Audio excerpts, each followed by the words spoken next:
Today, we need to fix a little problem. My 318 keeps creeping away when I get off and leave it running. It's like it wants to keep working or something. And that is a very common issue with the 318 and across the whole 300 series.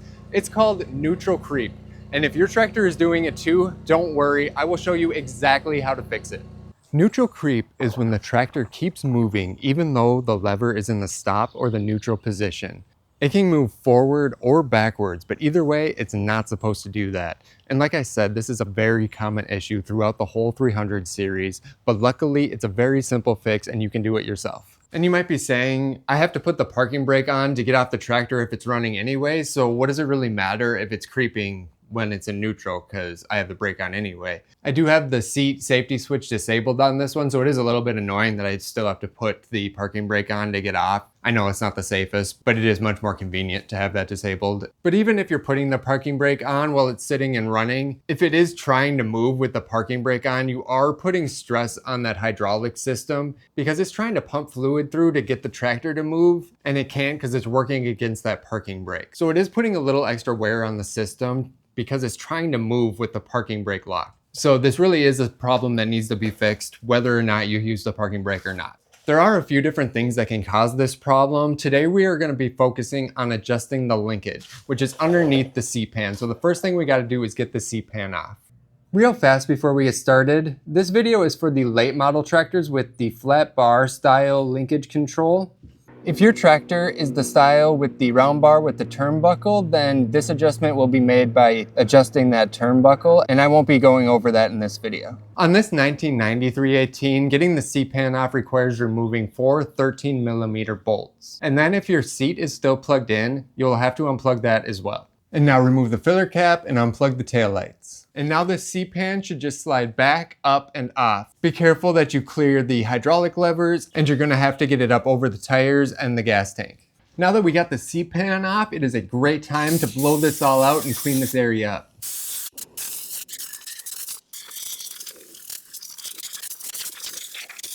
Now real quick, it's not every day that you have the seat pan off, so you want to make sure to go ahead and check some little things while you're in here.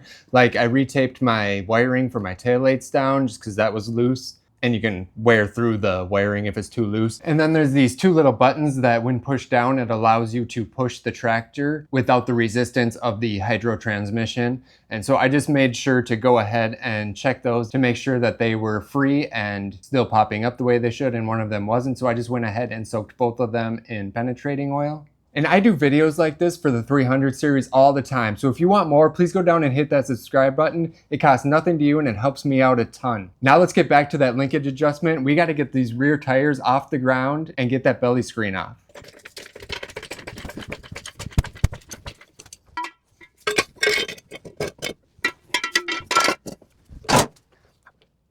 You need a 1/4 inch socket to get the belly screen off.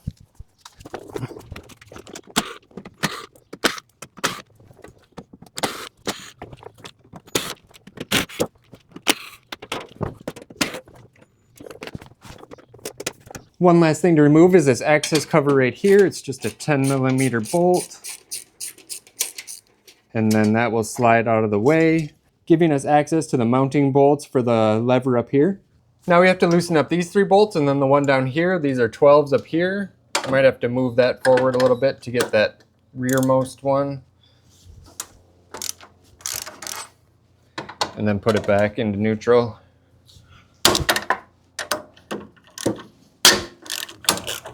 Then just make sure it's loose enough that when you move the lever, it slides through the slots in the bracket here.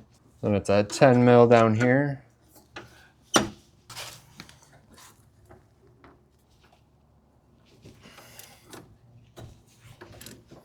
This part right here might be a little tricky to show you because it's kind of tucked in here, but there is a slot at the top of this piece here. So you want to put a screwdriver in there, and then if you push forward on the screwdriver, it'll bring that back. And then if you push it back, of course, it's going to go forward. So what you want to do is find the spot like right there. See, there's a detent for the neutral position. You want to make sure that the roller, if I can show you here. So there is a roller right here. Hopefully you can see that. So that roller goes into a detent for neutral. So what you want to do is make sure that that roller sits in that detent just like that. So if I go back, it'll pop out of it. And then if I go slowly, there, bam, it locks right into that detent. I'm not sure what the significance of the length of the spring is, but the spec is 50 millimeters from the base of it out to the nut. So this is the only measuring device that I have for millimeters. But right there, it's right about 2 inches is 50 millimeters. It's like 1.97 or something like that. Tried to get you a little more centered so you can see that that is right at about 50 as it is. I'm sure it's just something that needs to be close. Obviously, you don't want your nut to be way out here or way into here. So as long as you're right around that 2-inch or 50 millimeter mark, you're good. Another tricky thing to show you here, but we're going to want to loosen up this 10 millimeter bolt right here, which loosens up this eccentric nut right here, which allows for the adjustment. When breaking this 10 millimeter loose, you might knock the roller out of the detent for neutral. So just make sure once you get that bolt loosened up that you put the roller back in that neutral detent. I already broke this loose once, so mine's actually not that tight. So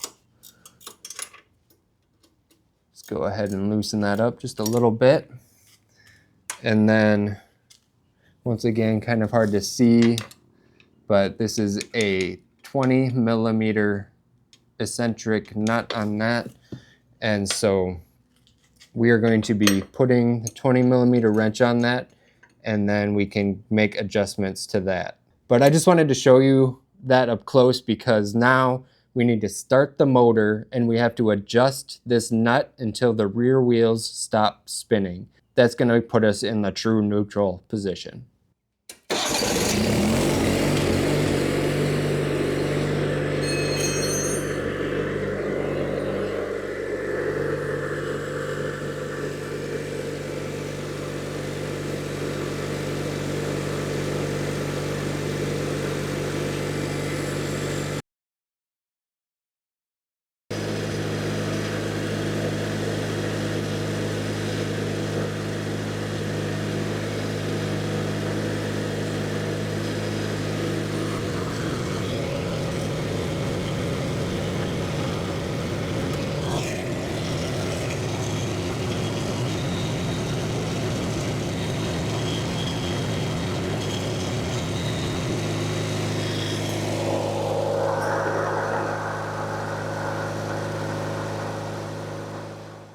Here's a diagram of that whole system. I just want to show you what we did.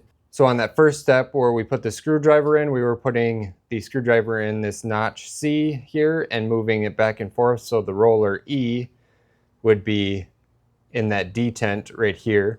And then on that last step, we loosened up G, which is an eccentric that allows for the adjustment. And that is a very sensitive adjustment. Just a tiny bit of movement makes it go either forward or reverse, or faster forward or reverse, depending on how far you go. So it is very difficult to find the neutral position using that eccentric right there.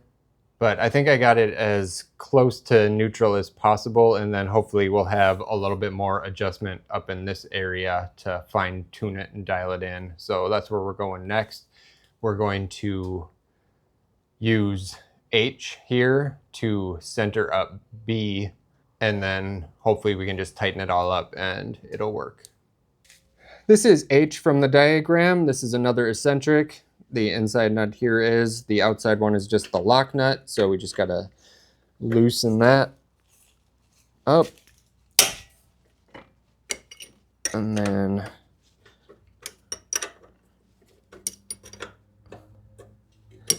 it seems to me like that gray nut is a 23, and I actually don't have a 23 millimeter wrench, so we're just gonna have to use this crescent wrench. And then that just, why don't you come over to this side? I can kind of show you what that's doing as I move that nut back and forth. I've got you nice and zoomed in now, so watch this section right here. So I'll keep my finger there so you can see. As I move this that way, it goes away from it and then towards it. My finger, that is. You see that movement there? So there's your adjustment. I'm going to try to explain this as coherently as possible. I apologize for the dirty fingers. So we're adjusting H so that B is centered up in the hole. So you adjust H and this whole part moves back and forth here. We are trying to do all of that while I, which is this little circle here, stays in that notch in J. So you see it's like dotted lines there and then a solid there. All right, so there's that V and that circle has to stay right there. So what I have found is I reach under, So what I found is you reach down under here and you can feel C is a roller. And then you can see, or you can also feel that J, that is that V, where that's sitting in. So what I found is if you lift up on C, that roller, and you keep it centered in that V, when you move that cam, or that eccentric, it shifts this whole thing. And now do you see how that bolt kind of moves there? So I think what they're trying to say is you want to get it so the strain is taken off of that bolt when you're moving it like this. Because I found when you don't have pressure up on that roller, it doesn't move this whole assembly here. It just, I can get out a little bit here. It doesn't move the whole assembly. It just moves that part that H is attached to. So if you hold up on that roller, it moves the whole assembly a little bit more efficiently. And then, yeah, see, you can kind of see it. Yeah, see how it shifts that? You can kind of see the bolt spinning a little bit right there. So I think what you want to do is just get it so the pressure is taken off of that bolt right there. And now I can tighten that up. Sorry about that. And then I'll tighten H up. Hopefully that made some sort of sense. It took me a little bit to kind of figure out what all of that meant. I didn't understand what they meant by keeping B centered in the hole, because the hole is only big enough for this bolt. It's not like it can adjust inside there. Once you get this bolt tightened back up again, and then get your bolt down here tightened up again, you're going to want to lock the parking brake down. And then the next bolt that I'm loosening up is directly underneath here. Like there's this plate right here, and then that bolt will be right under here. And then that is a 13mm bolt with a 13mm nut. And what you want to do is get that loosened up, and then this inside plate here, push that up against that roller that we were talking about earlier. You want to push that up snugly against that roller, and then retighten that 13mm nut and bolt.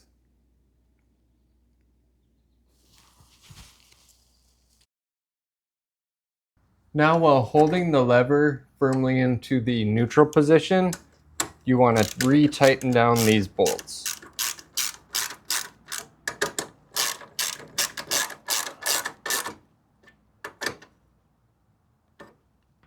And now, instead of having to move the lever forward to get to that rearmost bolt, I just got a ratcheting wrench so I can get in there, get that last one tightened up.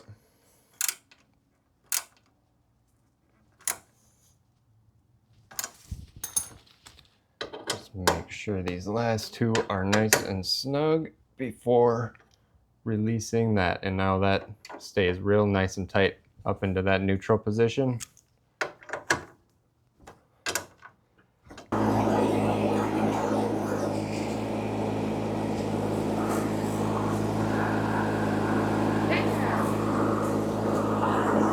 Awesome, I can actually park this thing and it's not gonna creep away on me. That is so great. And I know it got a little bit confusing there in the middle, but trust me, once you get in and you can start seeing how every adjustment affects the other ones and how everything kind of works together, it's really not that bad. It's actually seems like a complicated system, but it's really quite a simple system once you get used to it and start seeing how everything works. So don't be intimidated. If you have this issue, just jump in, get it done. Trust me, it's so worth it when you can actually stop this thing and it doesn't creep away on you. If you haven't already, please hit that subscribe button. And if you want to see more of my videos, I have a playlist right here, and I'll catch you on the next one.